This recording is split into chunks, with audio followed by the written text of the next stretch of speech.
Welcome back, folks, to the Calling in Antwerp for day 2 of competition, where the real kind of nitty-gritty gets underway as we approach these final rounds of play, going into round 12 of 13 here. I'm HowlingMines, and this, of course, is the lovely Shahmir Samee. Welcome back for some more incredible gameplay. We've got quite a spicy feature match coming up this round, Shahmir. Tell the folks what we're looking forward to. Yeah, we're looking at a Rhinar and an Uzuri playing against each other, still on track actually to make top 8 for both of them.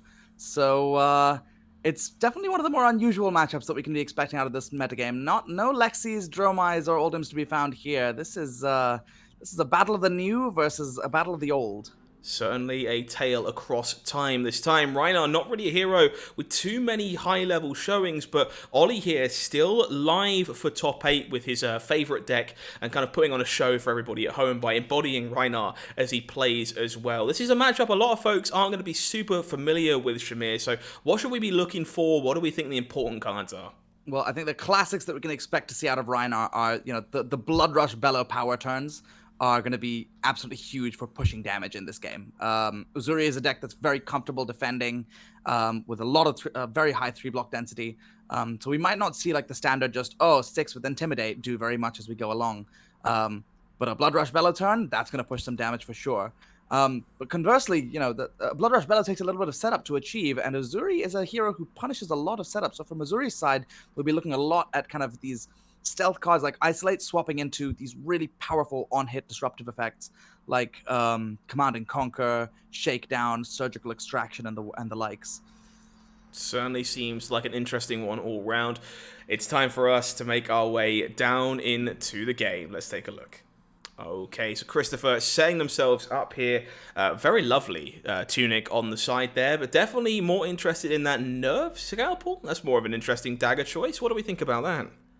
Yeah, the dagger choices in Uzuri are always one of the most interesting things as you start the game, because you really want to. Your daggers aren't there to deal damage; they're there to make sure that you're on hits land. So you want to take daggers that are going to try and encompass as much of your opponent's deck as possible. I think the Spider's Bite here is no surprise. The majority of the Brute deck is attack action cards. But the Scalpel here might just be covering the couple of Reckless Swings. Oh, and we kick off with some classic Brute luck. Nothing sums up. For one. Nothing sums up how I feel about Rhinar more than that turn. Oh, you can go first. Okay, no. Scabskins, pass. Fantastic. Arsenal, set up and ready to go for Ollie here. Hopefully getting those ones out of the way. Yeah, and if there's one time to roll the one, it's on your first turn, right? Never again. So let's see what Christopher can mount back here. We're looking at a Nimblism into... hello. Welcome to Wraithcold. Nimblism into Enlightened Strike. I mean, this is just a good old smack for 10, I think. I'm assuming it's going to be +2 as the mode here. This one which is very much a play as old as time at this point in time, and definitely kind of indicative of the kind of Uzuri we can perhaps expect Christopher to be playing here. A few different versions of this deck floating around. Some of them Mask of Perdition, very slow, very controlling. Some of them Crown of Providence and big old Enlightened Strikes. Yeah, I think this is pretty clearly, it's like preparing yourself for a metagame in which you can expect more defensive decks. Critically, Oldhim. I mean, Oldhim, when you're playing these more defensive fatiguey builds, how the heck are you going to fatigue an Oldhim?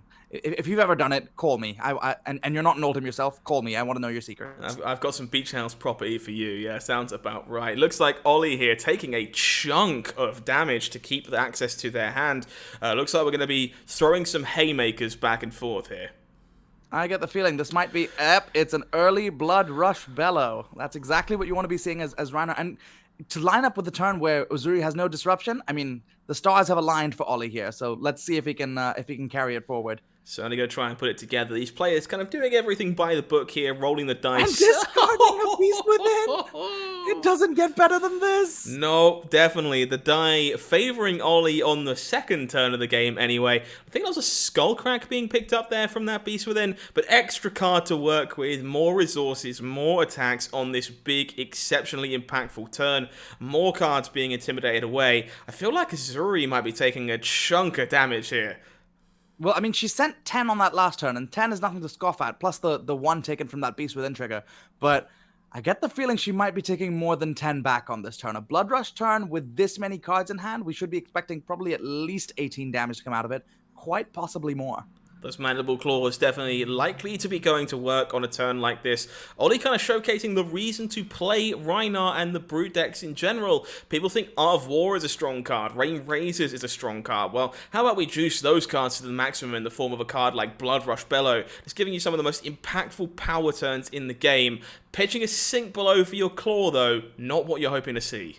Not the ideal. Bearing in mind there's still a Skullcrack at hand, we can track at least one more red being in the hand. So Ollie's really hoping that there's one more blue in here, just to make sure that we can get one more claw swing into hopefully a 6 that becomes an 8 because of the Blood Rush. So in a situation like this where you have the early Blood Rush, everything you want in a matchup like this, and you don't find the blues, do you tend to find yourself happy with a turn like this, pitching reds where you only push with a card like Swing Big, or is missing out on that second claw a real problem?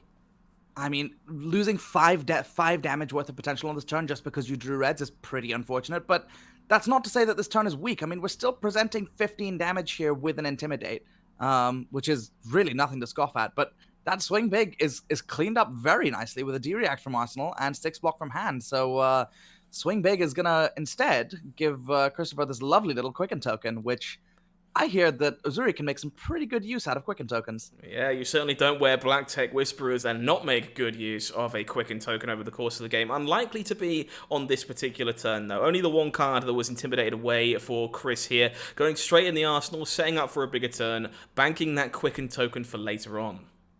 Okay, but Ollie does walk in still with an Arsenal and now 4 cards at the end of his own turn. So, I mean, the question is, can he roll Blood Rush into Blood Rush? Certainly what you're looking for here. Definitely feels like power turns are going to be required here. Not a lot of damage leaking that. Oh! This is the way. Yeah, this is what you want to see as a Brute player. I started to think I've been playing Brute wrong since I started playing Flesh and Blood. Ollie putting on a clinic here. Back-to-back early Blood Rush Bellows. Didn't get the full value out of the first one, but definitely a good chance we can find some blues here and really start digging in and equalizing those life totals.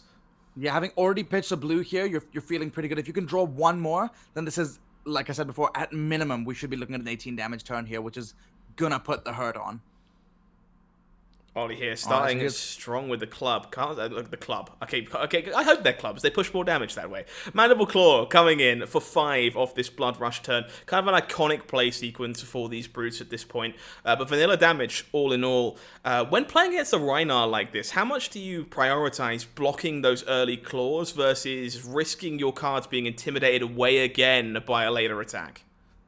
If you have, after the initial Intimidate of the Blood Rush Bellows, if you have a card that you're willing to block with here, I'd commit it sooner rather than later, because the reality of Brutes is that they just don't have on hits. The closest they might have is Command and Conquer, and Command and Conquer on a Blood Rush Bellow turn actually, conversely, feels a bit low value because it doesn't get the +2 from the Blood Rush.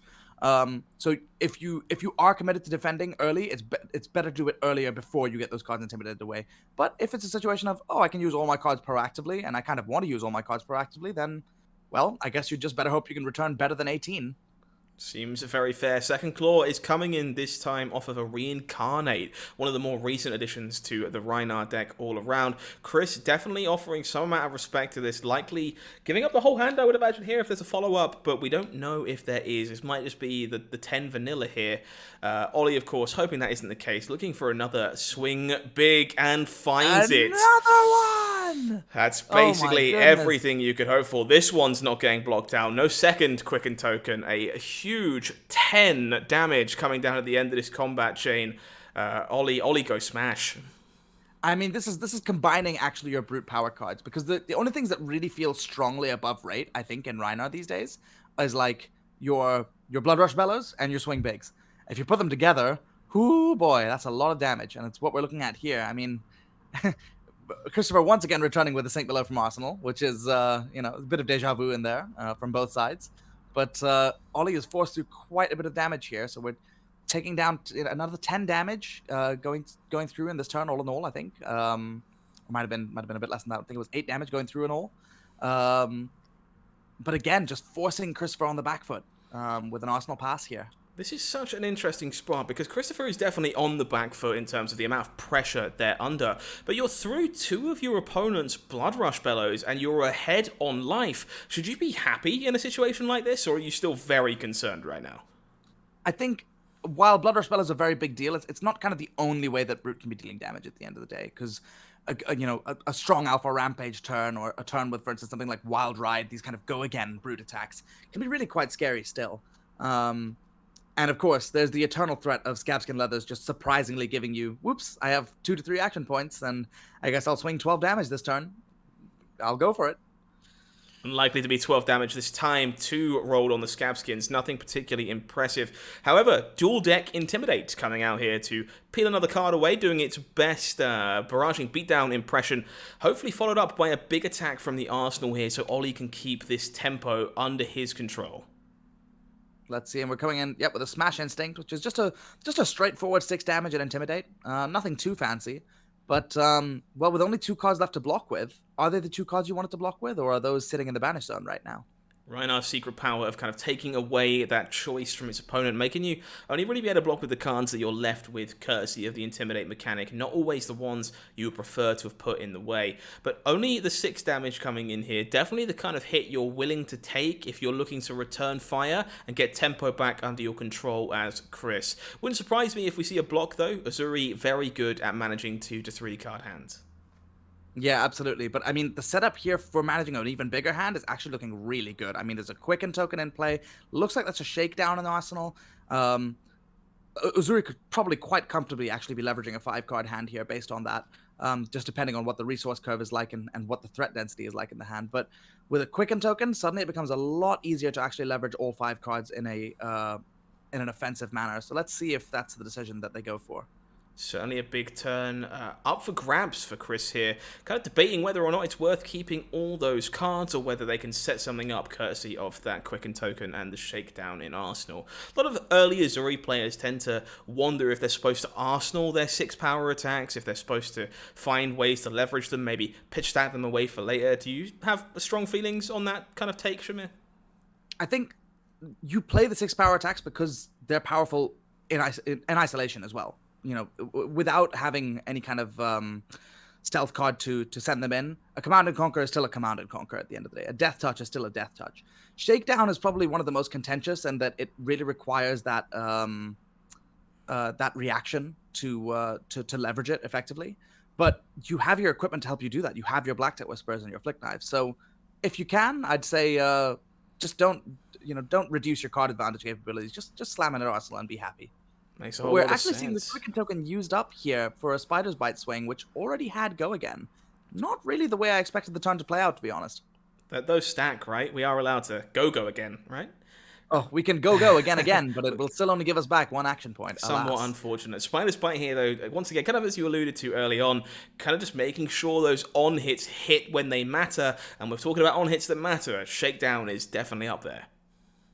Yeah, I mean, Christopher is almost certainly threatening to be using those Black Tip Whispers here and make the turn go even wider. I think I see a cheeky Shred in hand, which is another really good way of making sure that your Shakedown goes through and has its on-hit effect. So let's see just how much Ollie commits to the block here, and just how bad that Shred is going to be a blowout. This could be dangerous. Ollie pretty clearly wants to keep access to a somewhat reasonable hand for this follow-up turn, giving up the armor to try and shut down this on-hit, and they are going to be having a bad time when one of these cards gets shredded.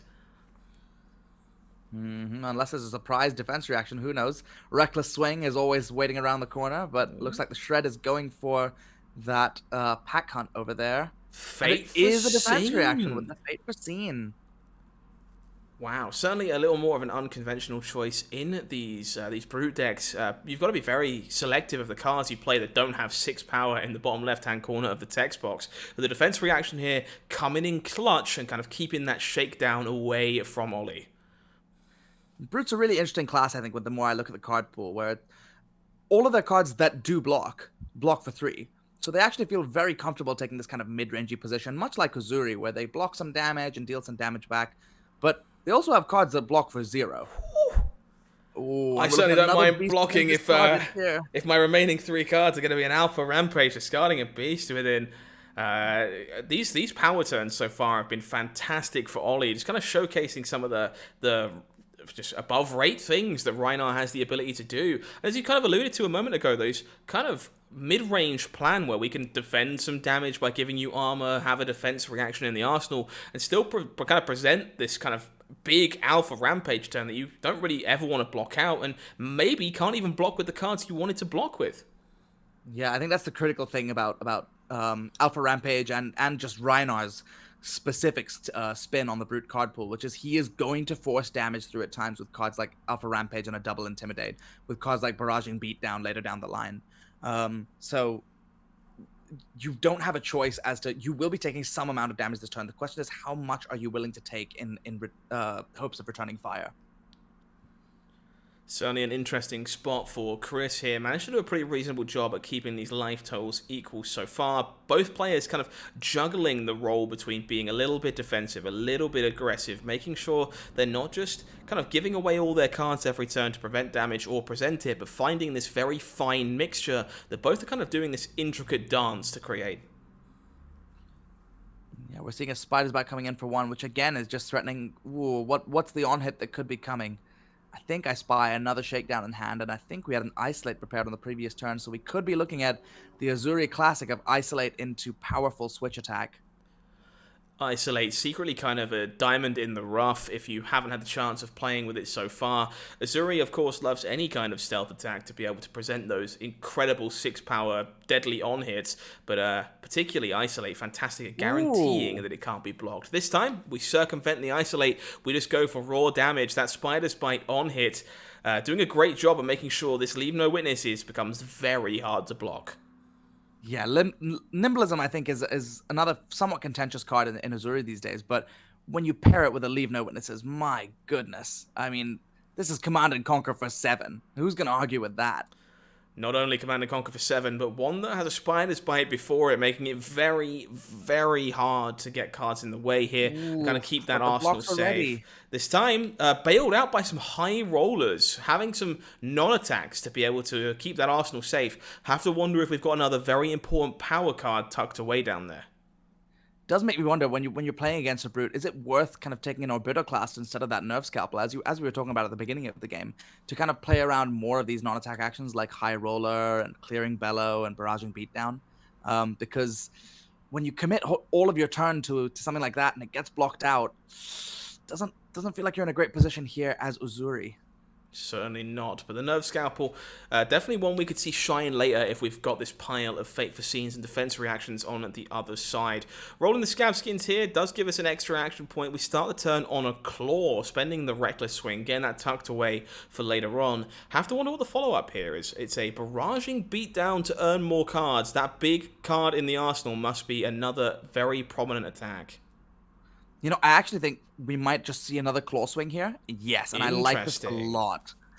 Because you kind of get punished by blocking the first time, because now that there's a Barraging Beatdown on this Claw, you're really incentivized towards blocking with 2 cards, which Christopher is happily obliging. But it means that you're left with just the 1 card in hand, 1 card in arsenal here. So you kind of spent 1 card to block 3 vanilla damage, and then spent 2 cards to effectively block 3 vanilla damage again, which doesn't really feel great. Exceptionally well navigated here by Ollie, showcasing kind of a mastery of exactly what Rhinar can do. But this Isolate coming back here, threatening a deadly switch, kind of the perfect 2-card hand for Christopher to recover with. Let's see, it really depends what it switches into. I think I spied, so we've blocked with a Plunder the Poor, which also suggests that we are on some number of contract cards in this deck. And this is my favorite part. Like I love this part of Uzuri. The threat. I can always arsenal the card. I can make you take extra damage by switching the attack in. The kind of flexibility this hero provides, definitely second to none. Speaking of flexibility, 3 action points, definitely going to allow Ollie here all kinds of options going into this turn, courtesy of that 6 on Scabskin Leathers. And still walking in with 4 cards, no less. So we're looking at, Savage Swing is exactly the kind of card that you want to have with multiple action points, because it's going to draw you a card to let you keep that turn going. Starting at the Intimidates, courtesy of this one. The Wrecker Rump going away, being paid for here with a blue Barraging Beatdown as well, so plenty of resources to spare, plenty of options, but not a lot of cards to block with necessarily for Christopher. Not the kind of turn you can afford to be blocking out that vanilla damage we were talking about just moments ago. And yet, here's the thing. Brute is all vanilla damage. The question is you have to decide which vanilla damage you're willing to block. That's one of the really fascinating things about the class, that it's like it's not messing around very much with on hits. It's just kind of a numbers game. But it's a very particular kind of numbers game where you're gonna get chipped down over time and the reckless swings are waiting. Certainly the case here. Codex of Frailty does a lot of things well, blocking not necessarily one of them, but pairing very well here with a sink below to cover up the damage provided here. Claw coming in next to spend some resources. I have to wonder if we're maybe a little light on the attack front, whether this is going to be another attack after this Claw, just kind of using our resources as efficiently as possible. I think we might be down to one card in hand and one card in Arsenal after this. So we could see, yep, there's that pack hunt that we saw Arsenal a few turns ago. So still a pretty threatening turn, and all. It's a great way to leverage a scab skin roll for 6, and still having the gambler's gloves up. I think Ollie actually really looks like he's in the driver's seat here. Certainly opening up a huge gap here. Christopher choosing to take a chunk of damage here to keep access to the 2 cards in hand and the 1 card in Arsenal. Definitely feels like it's going to have to be an impactful pair of cards to get back into this one. Kicking off with an isolate. I mean, it's the age-old question, do I have it? How much do you want to play around it? It's just one. One. Don't worry, it's just one. It's fine. It could be anything. It could even be a boat. This is definitely some of the most interesting choices that Uzuri can present. This could really just be nothing, or you could be losing your Arsenal, or it could be a cut down to size where you're losing cards in hand, or maybe it's just a pump spell, another attack coming afterwards. It's hard to know what you're supposed to play around in spots like this. This time, this Command and Conquer, not particularly strong, no Arsenal being threatened here, but we are leaking just a little bit of damage, trying to catch our way back up. Yeah, just closing the gap a little bit, but that Command and Conquer would have been a lot happier if it had eaten a card along the way. So Christopher's definitely got some work to do. It's a bit of an uphill battle here, but there's ways to claw back. Get it? Claw back. Ha-ha. Back to Ollie we go here. 3 cards to work with, I believe, having blocked with a Skull Crack. So plenty of options to see what we've got going. 3 cards, kind of the magical number for a lot of Rhinar's mid-game turns that don't involve Blood Rush Bellow. Kind of pays for the card, gives you time to discard, and kind of just pushes vanilla damage. This time we are choosing to keep an Arsenal. It's just a Command and Conquer coming this way. Not sure this is too much of a threat, but we are running out of life to give our opponent. I mean, the eternal threat of Command and Conquer is more losing the card, I think, than losing the life. But the life here is as much a threat as you point out. So we'll see actually how much Chris is willing to lose. Okay, we're queuing in the Crown of Providence here to save that card and sacrificing just 1 life on the way, in hopes of cracking back a little bit on this turn. Crown of Providence showcasing its power in the face of a card like Command and Conquer, letting us filter through cards, find another card to block with, and in this case allow Christopher to still have a 4-card hand to work with while only taking 1 damage. When you've got a 4-card hand, Ravenous Rabble, not a bad place to start. Flipping a red, no less, so that's coming in for 4 with Go Again. I mean, that's rate ceiling. That's exactly what we want out of a Ravenous Rabble.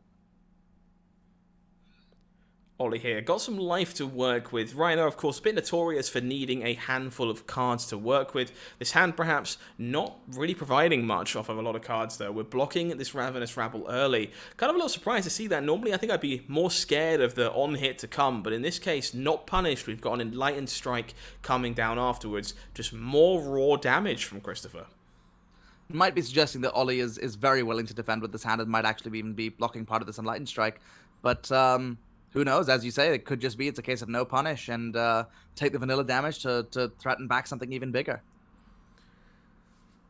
Certainly an interesting game here between these two. Enlightened Strike feels like the kind of card that really shines in a deck like Uzuri, one that kind of naturally doesn't have too much go again stapled onto its cards without burning those Black Tech Whisperers. We've seen them used for 7 damage each in this matchup so far, but that versatility feels like it plays a large part in just how strong this deck can be. Sink Below this time, covering up the damage. Ooh. Wow, that's a nice one. Spreading Plague. Okay, so nice full block. Here's 2 Bloodrot Boxes for your trouble, which is representing 4 damage potentially. I mean, that's a pretty good recovery mechanism out of Christopher there, and that's a slightly more unusual card to see in Uzuri these days. So seeing the spice deployed like that is pretty impressive. Spreading Plague is just one of my favorite cards in Uzuri. Does everything you want a card to do. You want to encourage your opponent to overblock, make sure they aren't going to get punked out by a big attack, and Spreading Plague punishes them for doing exactly that. The Scab Skin rolls here Coming up, Millhouse once again, 3 action points for Ollie to work with, but I think we're working on very limited amounts of cards here, with these Blood Rot also kind of looming. I have to wonder if we can do much with those action points if that roll was just a bit free. Yeah, I'm kind of surprised to see the roll, to be honest. But, Ollie is clearly a devout follower of the Way of the Brute, and I think he really wanted to leverage that Tunic counter, because I think we're going to go Claw into Claw here. Maybe even deploying that card in Arsenal if it's 2 cost. Let's see. Looks like we have no cards in hand here, and I think that actually makes a very interesting decision point with rolling the Scabskins and being kind of free if we have an attack in Arsenal we can play here. Because if we roll a 0, I mean, we just pay for a Blood Rot Pox. It ends up not being the worst time to not have an action point to work with, and the upside is exceptionally high if we're able to push 10 or so damage, courtesy of having extra resource and having an extra action point. This play it's the second time this kind of mid-chain barraging has popped up, and it's really, really doing well for Ollie, because it's just stripping so many cards from the hand. It's saying, look, you don't want to give me 2 extra value on the barraging here. You want to block with 2 cards, so just be stuck with 1 card at the end of it. Go on, do it. It's fantastic. Seems like a fantastic way of navigating this matchup, really kind of showcasing some of the flexibility maybe many people aren't aware that Rhinar has. Barraging Beatdown, typically a card that leads the turn, takes those cards away, intimidates before the big attack, and Ollie kind of showcasing how you can be sneaky with it to make sure you're guaranteeing damage and getting value from your Mandible Claws. Taking a chunk of damage here from these Blood Rot Pox, but still double the life total of Christopher right now. Definitely feels like Ollie's feeling quite comfortable, but Christopher here got some cards to work with. Card in hand, leave no witnesses coming in. No Arsenal to threaten, though, so I'm not sure how much we're worried about this. Yeah, I think one of the ways in which Ollie has really masterfully played this matchup is taking the setup turns where it's for a Blood Rush Bellow. That's so critical, because you need a density of resources and cards in hand to do a good Blood Rush turn. But for everything else, just empty the arsenal. Just throw it whenever you can, because then suddenly all the Command and Conquers, all the Leave No Witnesses, just stop doing threatening things. This is basically just 4 vanilla damage that maybe threatens to make 1 silver. And that's just not particularly relevant at this point in the game. Certainly not. Ollie doing a great job of keeping that arsenal clear, kind of only using it as a leverage point when they're blocking with 3 or so cards in the first place, and otherwise making sure those on hits don't feel anywhere near as relevant. A little bit of silver picked up here for Christopher. Might be relevant a little bit later on if those black techs do find their way into the graveyard, but for now we are going to arsenal that spare card we've got and pass back over to Ollie, who this time has a handful of cards to work with. Yeah, it's probably a bigger relief to see that Alpha Rampage going off the top of the deck. That's 1 less of those to worry about, admittedly. But let's see. The Way of the Scabskins is less kind this time. Let's see if he's content with just 1 action point. Seems like he is. In a spot like this, where you are very ahead as far as the numbers are concerned, got a full hand to work with, how often do you play it safe with Scabskin Leathers? Is it correct to pop a card like Gambler's Clubs and maybe risk not getting a turn at all? Or is the upside not worth that kind of risk?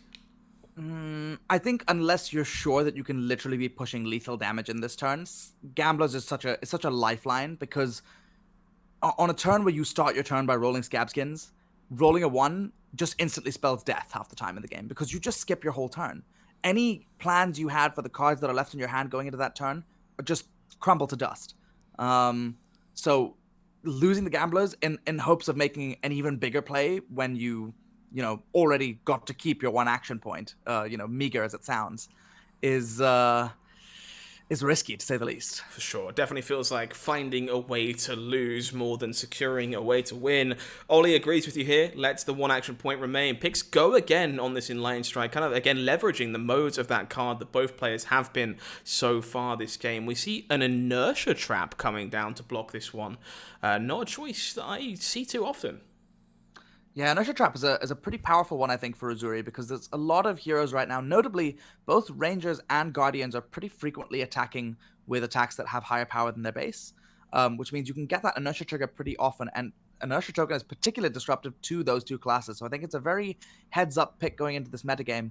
Unfortunately, we didn't quite see the trigger here on neither Inertia Trap, mind you, but at least they did their work defending 3 each. Yeah, for sure. The kind of floor on the traps in general just very high. At the very worst, they're cards that block 3 without a trigger, which means they can only ever be so bad. Successfully soaking up damage this turn from that E-Strike and Claw, returning fire with another 0 for 4, this time actually threatening the Arsenal with this Leave No Witnesses. Yeah, this one's a fair bit better. And considering I think we've only seen one shred played, possibly another one blocked with at this point, the shred density of the deck could still be pretty high. So Ollie's got to think twice about how he chooses to block this one out if he chooses to. I will definitely have to consider my opponent's shred density when playing against Uzuri in the future. That's one I can get behind. Ollie here, considering a bit of a tough block. 2 cards going in front of this, giving up what looks to be a Skullcrack and a Command and Conquer. Multiple red attacks. So that Arsenal definitely more important than the extra red damage at the moment. Tunic moving its way up to 2. Back to Ollie we go. Well, Ollie knows how to live. Scabskin Leathers rolling the third 6 and of he knows the how game. to roll 6s. That's a skill as Brute. You know what? It's an acquired skill. Just like better players draw better, Brute players roll 6s more often. It's just how it is. Try saying that 3 times fast. Oh God, I wouldn't dare. All these beasts within every single time, lining up with these incredible turns, just securing additional card advantage and letting Ollie go wider than he might be able to otherwise. Yeah, it's pretty brilliant that all 3 have been discarded this game, because I mean, it's just the card advantage that they net suddenly like negates the aspect of Brutes where it's like, oh, I have to be discarding additional cards. That feels like I have to hold more cards for my turn, and for what? But here, we're going to be seeing a draw off the Savage Feast and that swing big going into hand off the Beast within trigger. Which is going to be so impressive. If we find another yellow or blue here, that swing big could be absolutely terrifying. But this turn's certainly not free for Ollie. Definitely has tempo under control right now, but definitely very light on armor to block with. And these life totals are much closer than they were just a few turns ago. If Christopher can keep playing this strategic game of blocking damage and throwing 0 for 4s with relevant game text, he can definitely pull his way back into this one. Yeah, I think one of the things we probably haven't been highlighting as much so far is that, I mean, for every bit of vanilla damage, you know, maybe, that Leave No Witness isn't threatening an Arsenal. Well, it's still threatening 4 damage that closes the gap just that little bit more. I think we're starting to see that Ollie's damage ceiling isn't quite as high as it needs to be to push more here, but a swing big is a swing big. Certainly is. Reckless Swing being tucked away. We know both of those are tucked in the pitch stack. Nice, safe, and sound for later on. 8 damage here. Most of Chris's life total. Definitely under siege. Needs a bit of help to get out of this one. Ollie kind of leveraging that advantage they've gained as much as they can. Thankfully, finding a non-red card to send that swing big. Yeah, I think this is where we see the Intimidate mechanic really coming to shine, because I think the last card in Chris's hand is a red Hurl, which is a card that's really designed to let Uzuri go a little bit wider and present a bit more damage, but it only blocks for 2. So being stuck with a 2 block in your hand in the face of a swing big, I mean, it's taking Chris down to 3 here, which is just outside of Reckless Swing range. It's getting close here. It certainly is. 3 is a hell of a lot better than 2 in this matchup when it comes to playing out that endgame before Rhinar has all the freedom to just get very defensive for the rest of the game. Chris here trying to leverage 1 card in hand and an Arsenal to try and represent some damage and get back into this game. Seems like it's an uphill battle for sure, but one that Uzuri is definitely capable of winning if they can score some relevant on-hits. Well, I think this is the first swing of the Nerve Scalpel we've seen this game, which to me suggests that the card that we are going to be maybe playing from Arsenal this here might be a card with, you know, attacking a 4 breakpoint. So we're trying to stop that from being covered up cleanly with the Nerve Scalpel. Or, I mean, who knows? It could be a situation of the card in Arsenal just isn't really useful here, and we could just be seeing a pass, and this Nerve Scalpel is a little bit of bait, but we'll see. We do have ourselves a Tunic resource here, so definitely very possible that we are looking to push some serious damage. Flick Knives, scoring that additional on-hit, scoring that additional point of damage. Whatever we have coming next, this card is going to be very awkward to block. Yeah, that makes a lot more sense. If you're choosing to throw your Spider's Bite here, then you can't very well be attacking with it, because Flick Knives will not allow you to attack with something on the active chain link. Ooh, a Codex of Frailty. That's a very strong follow-up. Certainly is. First one we've seen played this game, one having to be sheepishly blocked with earlier on. Card is still equally powerful, if not more so, in Assassin than it is in Ranger. Leveraging this here to score upon the token, guarantee an arsenal, put that frailty in play against Ollie, which will dampen the impact of those claws, and set up a death touch to attack with off this tunic. This is one exceptionally powerful comeback turn. This death touch is going to be very hard to block. I love how Codex of Frailty plays actually really quite differently between Assassins and Rangers, where in Rangers, it kind of bolsters what was already quite a powerful turn. It's kind of seen as a turn ender in many ways. You get that one last arrow into fire, maybe a fourth arrow for the turn. Whereas on Assassins, it is a one-card big return, much like this. And you really, really feel it when suddenly it brings back something so powerful as a death touch that becomes supremely difficult to block. Those assassins can even get quite sneaky, picking back up Leave No Witnesses, Command and Conquer style effects, and immediately challenge the card that gets put back in the arsenal from the Codex. So all kinds of versatile play patterns available to Uzuri with this card.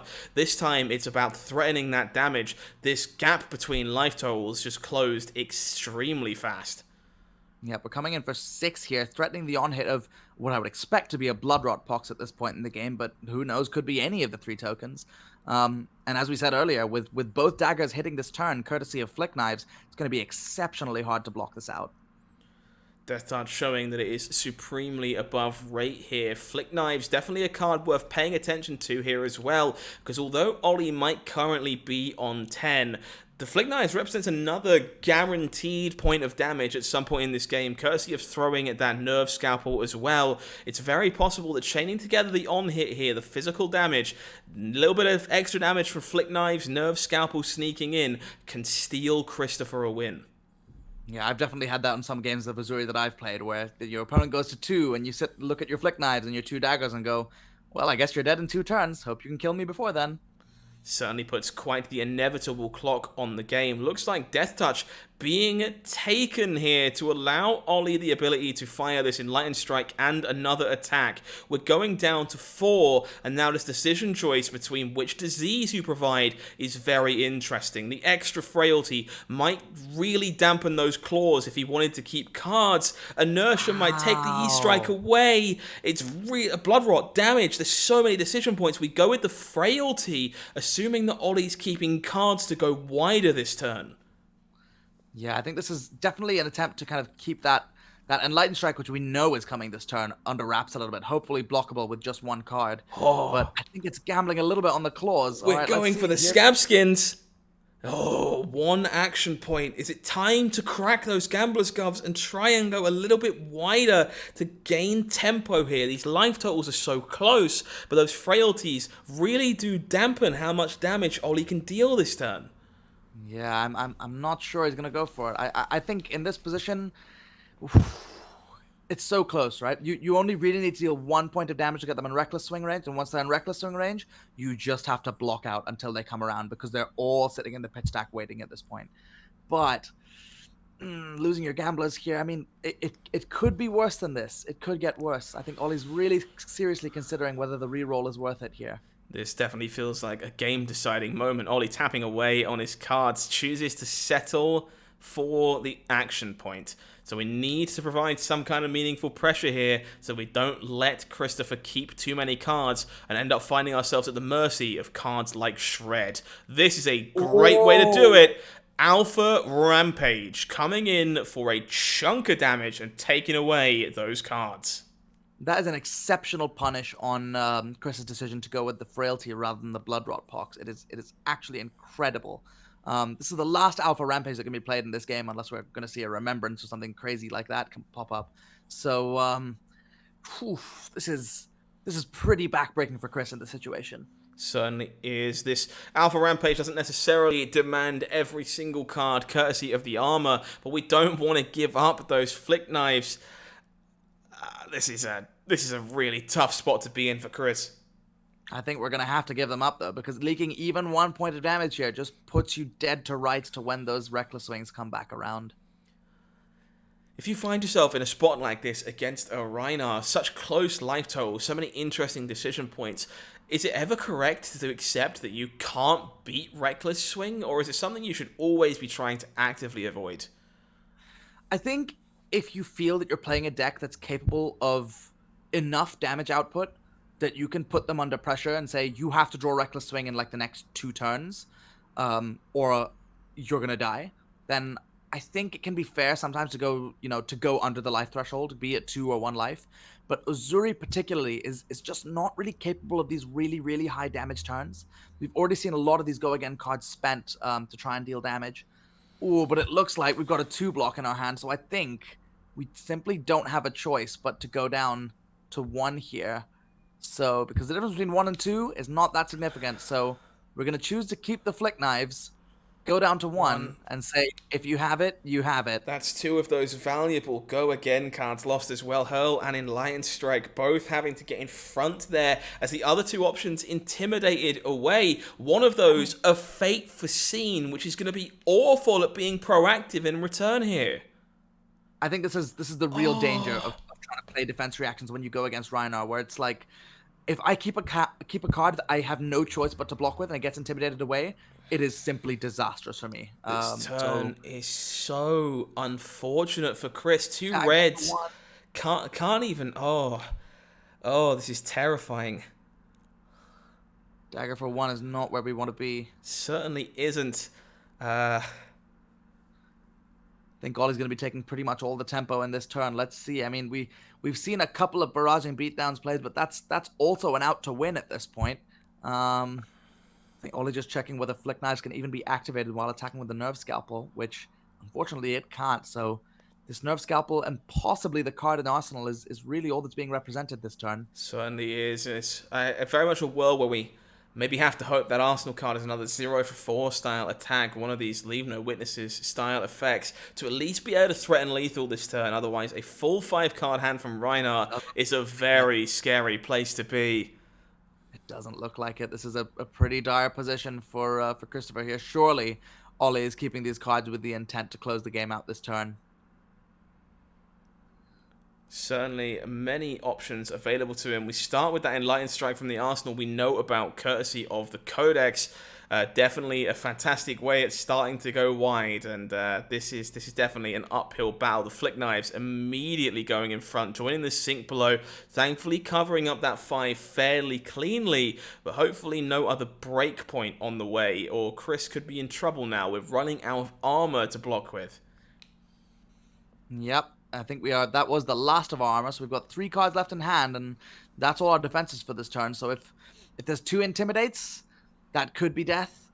If there's a 6 with the wrong Intimidate and there's a 2 block in hand, that could be death. I mean, there's so many ways. Oh, there's a barraging beat down since Welcome to Wraith, one of the most iconic cards in Rhinar's arsenal, stripping away another card and finding it very, very hard to block out even a weapon swing profitably. Another barraging beat down.